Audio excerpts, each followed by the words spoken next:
حتی اذا استیأس الرسل، یہاں تک کہ جب رسول نصیحت کر کر کے، اب دو طریقے سے اس آیت کا ترجمہ ہوا ہے.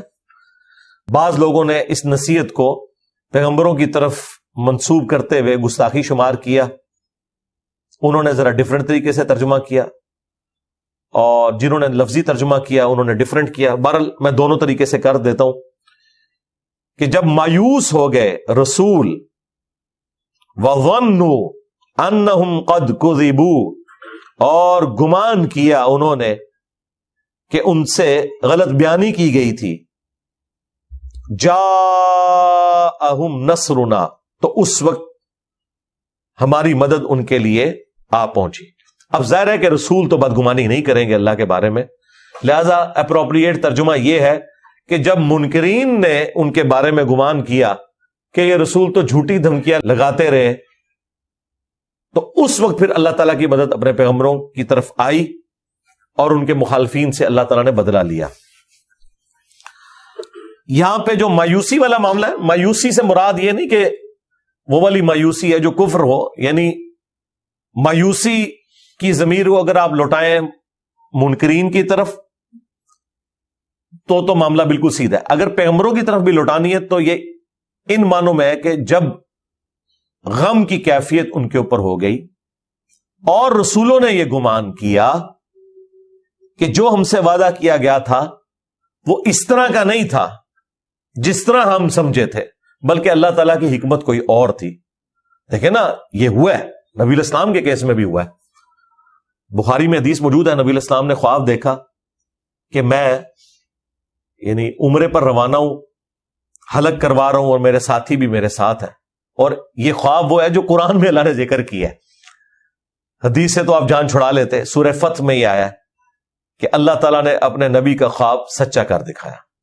نبی علیہ السلام کو جب خواب دکھایا گیا تو وہی الہی تھا، جس طرح کہ ابراہیم علیہ السلام کو خواب دکھایا گیا، انہوں نے اپنے بیٹے کی قربانی کے لیے سارے معاملات کر دیے. نبی علیہ السلام نے بھی صحابہ سے کہا کہ نکلو، یہ 6 ہجری کا واقعہ ہے.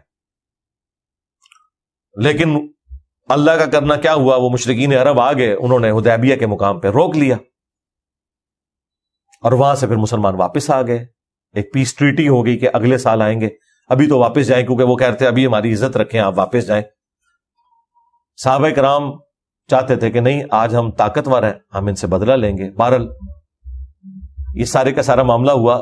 پھر صحابہ کرام نے حضور سے پوچھا، حضرت عمر نے، اس طرح کی دلیری وہی کرتے تھے، بخاری کے الفاظ ہیں کہ یا رسول اللہ، آپ نے تو کہا تھا کہ ہم عمرے کے لیے جا رہے ہیں. تو آپ نے فرمایا کہ مجھے خواب تو اللہ نے دکھائی تھی، لیکن یہ کنفرم نہیں تھا کہ یہ اس دفعہ ہی عمرہ ہوگا یا اگلی دفعہ ہوگا. اگلی دفعہ پورا ہو گیا. تو یہ ہو سکتا ہے کہ پیغمبر کی اسیسمنٹ وقتی طور پر جو وہ سمجھ رہے ویسے نہ ہو، کچھ دیر بعد ہو. تو یہ میں نے دونوں طریقے سے ترجمے اس لیے کر دیے. تو جب ان کے منکرین نے گمان کیا کہ یہ جھوٹا وعدہ دے رہے تھے تو ہماری مدد آ پہنچی. فَنُجِّيَ مَن نَّشَاءُ، تو پس جن کو ہم نے چاہا بچا لیا. اور ظاہر ہے اس کے اندر امپلائڈ ہے کہ مخالفین کو تباہ و برباد کر دیا. وَلَا يُرَدُّ بَأْسُنَا عَنِ الْقَوْمِ الْمُجْرِمِينَ، اور نہیں ٹالا جا سکتا عذاب اس قوم سے جو جرم کی روش اختیار کرنے والی ہے. یعنی اللہ تعالیٰ نے اگلے انبیاء کا ذکر کیا کہ ان کے مخالفین کے ساتھ پھر یہ معاملہ ہوا، تو اس کے اندر مشرکین عرب کے لیے بھی دھمکی ہے. تو کچھ عذاب کی قسط ان پر آ بھی گئی، غزوہ بدر اور احد اور خندق کی شکل میں. جس طرح فرعونیوں کو اللہ تعالیٰ نے اپنے محلات سے نکال کر سمندر میں غرق کیا تھا، مشرکین عرب کو بھی سرزمین مکہ سے نکال کر بدر میں غرق کیا. 70 کے قریب ان کے سردار قتل ہوئے.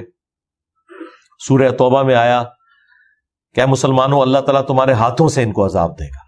نبی علیہ السلام کے کیس میں عذاب استحصال کی شکل قتال کی شکل میں آئی.